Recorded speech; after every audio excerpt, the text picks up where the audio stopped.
Have you ever had a visit from the good idea fairy that you later regretted? Maybe something like, I'll just duct tape my bumper back onto my car. What could go wrong? Well, Microsoft had a moment like this back in 1997 when they introduced a lovely feature called the Office Assistant. As part of the Office 97 productivity suite, little animated characters were introduced to help the user with common tasks. Although there were quite a few to choose from, everyone mostly remembers Clippy, better known as Clippy, that painfully annoying paperclip that came to haunt the nightmares of cubicle workers everywhere. So why in the world did they think this was a good idea to begin with? Well, Microsoft was moving away from the command line interface of MS-DOS in the mid-1990s and toward graphical user interfaces.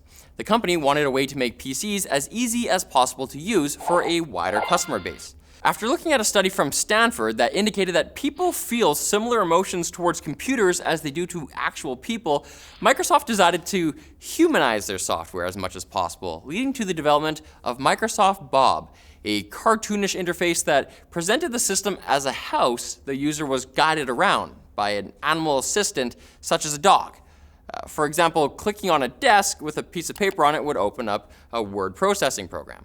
The general consensus, though, was that although well-meaning, Bob was a terrible program because it went too far the other way from the traditional command line. It was sickeningly cute and insulted the intelligence of the average computer user. And although Microsoft quickly ditched Bob after Windows 95 came out, its concept of cute cartoonish characters holding your hand to an unnecessary degree did make it into Office 97, with the idea again being to make it easier to use. Even though the focus groups didn't like the Office Assistant concept, with many of the female participants saying that the characters looked like they were leering at them through the screen, Microsoft shoved Clippy down our throats anyway. But even within Microsoft, Clippy was still pretty unpopular. His internal code name during development was TFC, with the C standing for clown. But I'm gonna let y'all figure out what the first two letters are for. However, partly due to the fact that Microsoft's Bob was pushed by Melinda French, who later became Bill Gates' wife, no one was too keen on dumping Clippy completely, meaning he became a fixture in Microsoft Office for several years. But why exactly was he so hated? Well, a huge part of the issue was not only that his offers to help seemed kind of silly, I mean, who needs help writing a letter, but also that he was designed to help users become oriented with Office. Once a user mastered the basics, Clippy became mostly useless. But he just kept on popping up with the same suggestions, no matter how long a person had been using the program for. It didn't take long for Microsoft to no longer be able to ignore the tide of voices asking for the feature to be turned off.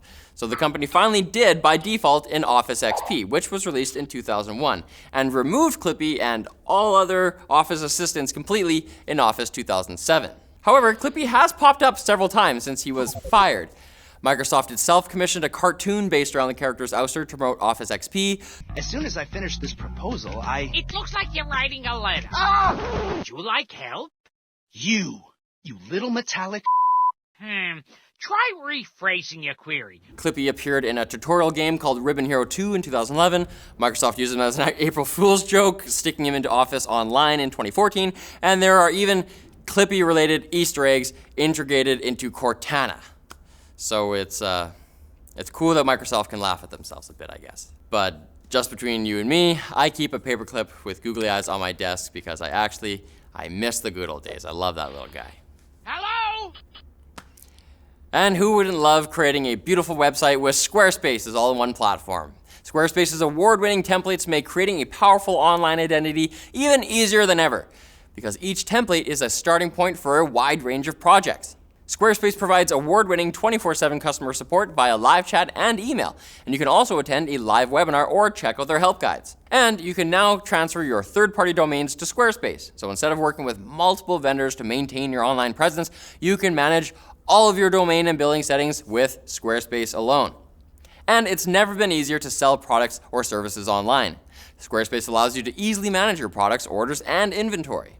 So what are you waiting for? Head on over to squarespace.com/TechQuickie and use offer code TechQuickie for 10% off your first purchase. So thanks for watching, guys. If you like this video, give us a thumbs up, be sure to subscribe, and hit us up in the comments section with suggestions that you have for future videos.